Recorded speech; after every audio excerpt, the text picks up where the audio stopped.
Janganlah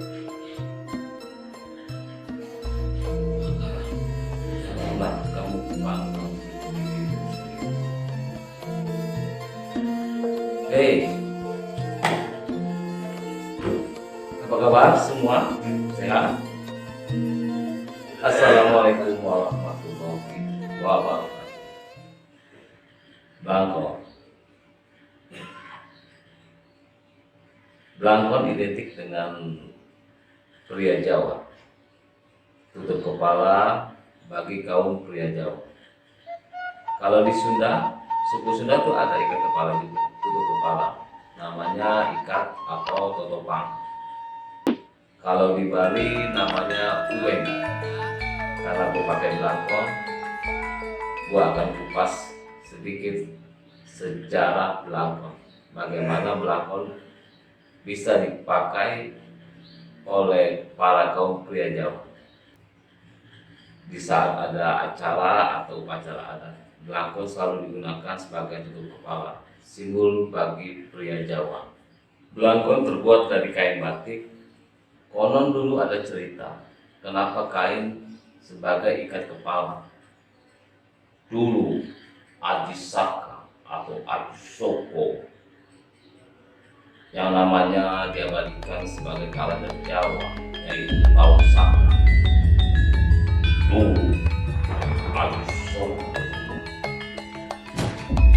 berkelahi dengan Dewata Cakra. Aji Soko mengalahkan Dewata Cakra dengan hanya melemparkan kayu, dan kayu itu menutupi seluruh pulau Jawa. Sakti Mandraguna Aji Soko. Ada juga blangkon didasari oleh budaya Hindu atau Islam dengan kedatangan para Gujarat dari Arab yang selalu menggunakan tutup kepala, yaitu sorban. Ada pula yang berpendapat blangkon ditemukan oleh Sunan Kalijaga di abad 14. Gunanya saat sholat, rambut tidak menghelai menutupi dahi saat bersujud. Sesepuh Kerajaan Mataram, Ki Ageng Giring, bukan Giring yang mau jadi presiden, itu bukan. Ki Ageng Giring adalah yang menciptakan 17 lipatan di dalam blangkon, menandakan 17 rakaat dalam sholat dalam satu hari.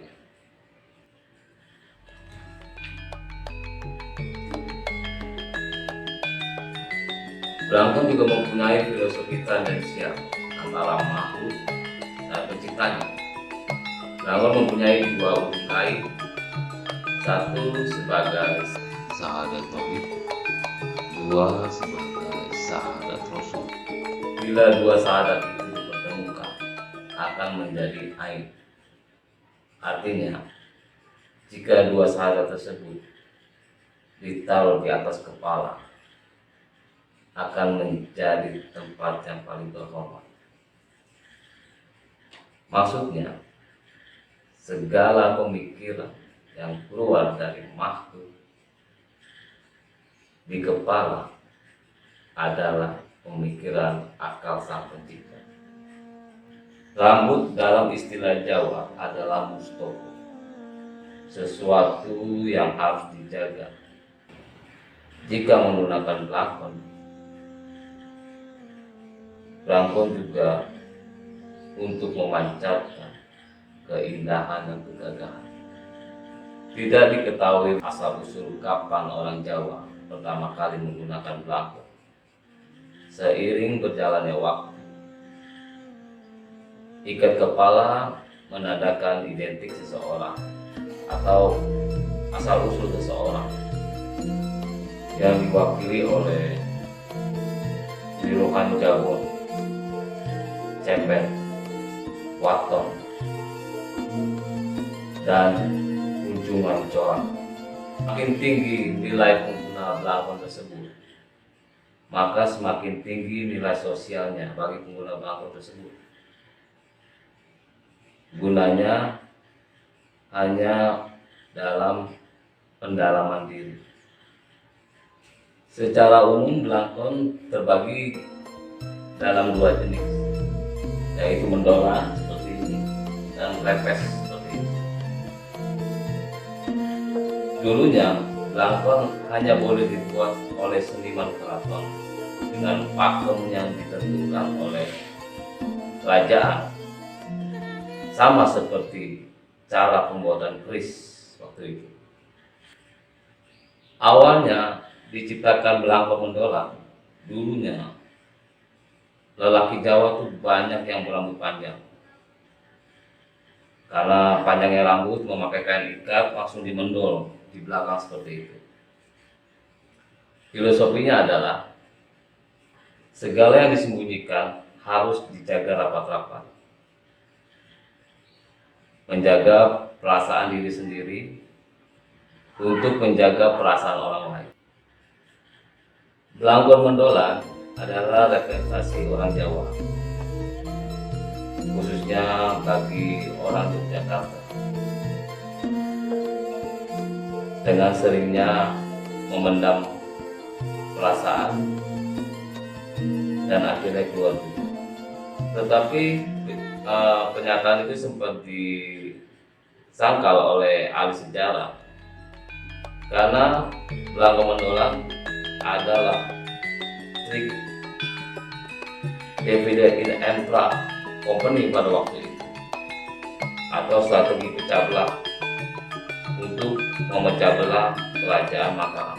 Taktik VOC memanfaatkan konflik internal di kerajaan Mataram setelah diberlakukannya perjanjian Chianti 1755 hingga kerajaan Mataram terpecah menjadi dua, yaitu Yogyakarta dan Surakarta.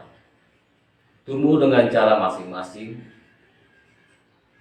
Pria Yogyakarta masih banyak yang berambut panjang, sedangkan Surakarta sudah banyak yang berambut pendek karena lebih dekat dengan VOC. Banyak yang berambut pendek karena sudah mengenal alat cukur. Seiring jalannya waktu, banyak pria akhirnya berambut pendek. Untuk membedakan antara belangkon Yogyakarta menjahit belangkon dengan mendolan lebih menonjol di belakang, dan Surakarta menggunakan belangkon trepes yang tidak terlalu menonjol di belakang. Sampai saat ini adalah menjadi perbedaan di antara dua daerah tersebut. Padahal dulunya daerah tersebut adalah satu dalam kesultanan, yaitu Kesultanan Mataram. Jadi belangkon adalah sebuah wujud pengendalian diri. Bagian depan diikat halus, diwiru dengan halus, gunanya untuk menahan dari emosi. Bagian belakang menonjol ke belakang.